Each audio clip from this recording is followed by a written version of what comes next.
ये आकाशवाणी रायपुर है। छत्तीसगढ़ी समाचार बुलेटिन के संग स्मिता शर्मा के जय जोहार।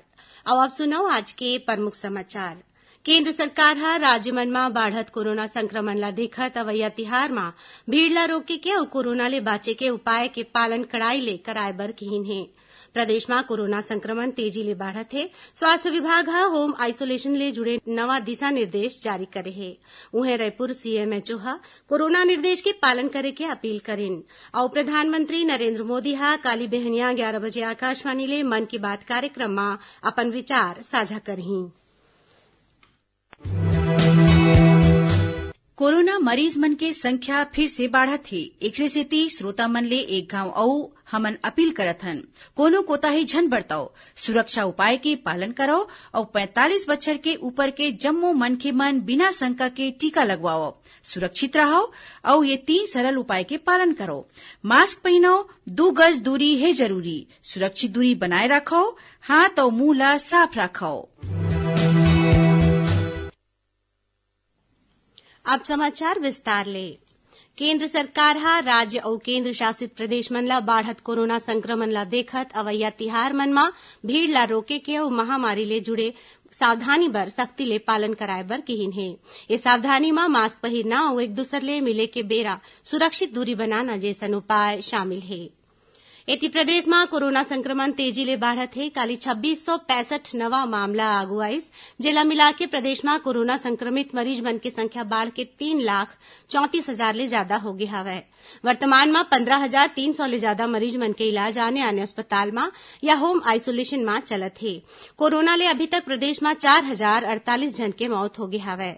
राजधानी रायपुर और दुर्ग में स्थिति लगातार गंभीर होवत जाथे। रायपुर में अभी तक 11 ठन इलाका ला कंटेनमेंट जोन घोषित करे गे हवय। गुड़ियारी कोरोना के हॉट स्पॉट बन गे हवय। यहाँ के 7 ठन इलाका ला कंटेनमेंट जोन घोषित करे गे हे।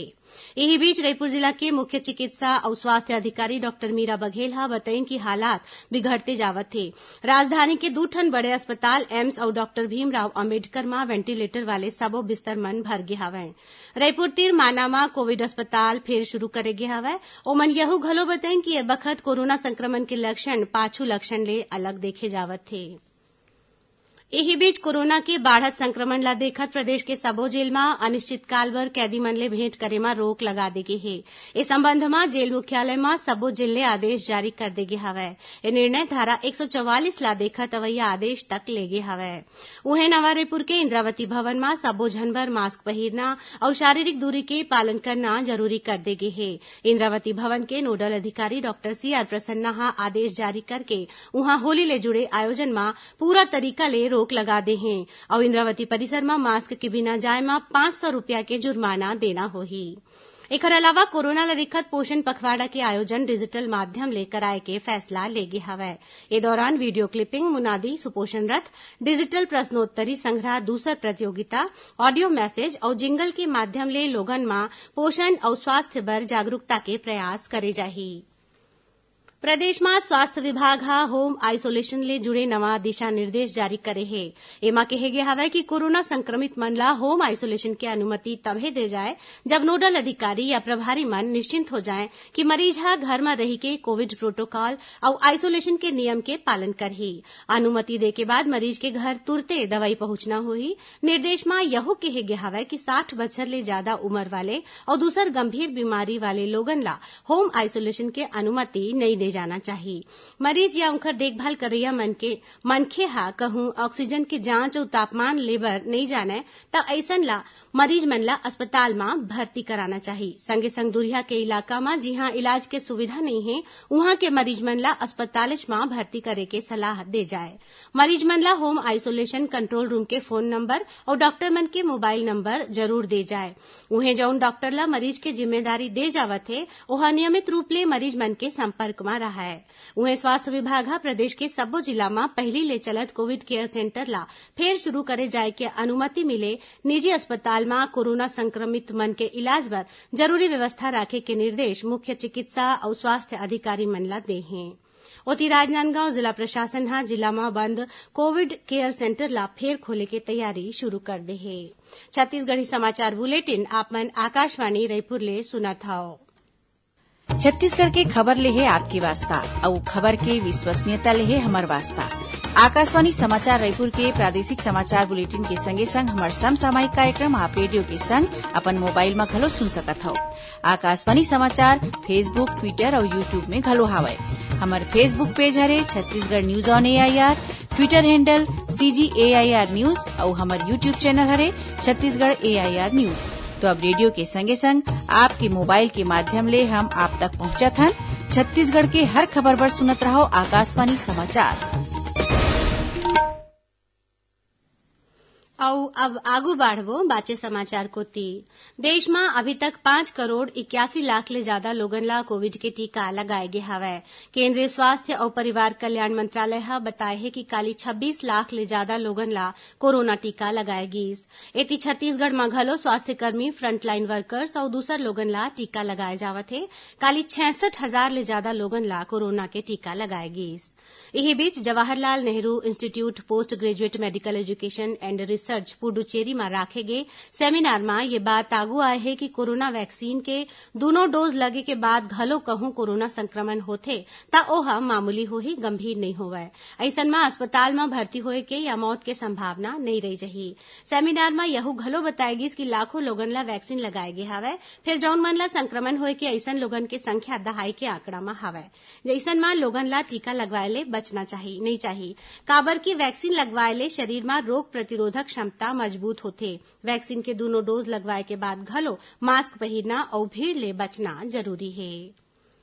प्रधानमंत्री नरेंद्र मोदी हा काली बिहनिया 11 बजे आकाशवाणी ले मन की बात कार्यक्रम में अपन विचार साझा करही।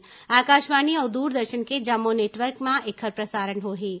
ये आकाशवाणी समाचार के वेबसाइट www.newsonair.com और news on AIR mobile app में घलो उपलब्ध रही। महात्मा गांधी राष्ट्रीय ग्रामीण रोजगार गारंटी योजना मनरेगा में छत्तीसगढ़ चालू वित्तीय बछर में सबले ज्यादा मानक दिवस रोजगार सृजन के संगे संग सबले ज्यादा परिवार मन ला 100 दिन के रोजगार दे जाए के नवा रिकॉर्ड बनाए हे। ए बछर अभी तक 54,322 परिवार ला 100 दिन के काम देगे हवय। ए मामला में छत्तीसगढ़ पूरा देश में 5वां स्थान में हवय। बीजापुर जिला में माओवादी मन हा मिरतुर के जिला पंचायत सदस्य बुधराम कश्यप के गोली मार के हत्या कर दिन। हमार संवाददाता ले मिले जानकारी के अनुसार पाछू रतिहा माओवादी मन हा श्री कश्यप ला उनखर तालनार के घर ले बाहर ले गिन और थोड़े दूर में ओमन ला गोली मार दिन। मौका में माओवादी मन हा एक ठन पर्चा घलो छोड़िन है। एखर पहली माओवादी मन हा बछर 2009 में यही परिवार के एक झन अउ सदस्य के हत्या करे रहिन। उहे यही जिला में सुरक्षा बल के टीम हा 2 झन इनामी माओवादी मन ला गिरफ्तार करे है। बासागुड़ा थाना क्षेत्र ले CRPF और जिला पुलिस बल के टीम हा तलाशी अभियान में निकले रही से। यही दौरान ये माओवादी मन हा पकड़ेगी। निखर मन ऊपर 1-1 लाख रुपया के इनाम घोषित रहीस। प्रदेश के सब्बो विकासखंड में औद्योगिक फूड पार्क बनाए के प्रक्रिया शुरू हो गई है। एखर ले जहां स्थानीय लोगन ला रोजगार मिलही उहे क्षेत्र के विकास ला घलो गति मिलही। नारायणपुर जिला के कनेरा में करीबन 200 करोड़ रुपया के लागत ले बनैया फूड पार्क ले 500 ले ज्यादा लोगन ला रोजगार मिलही।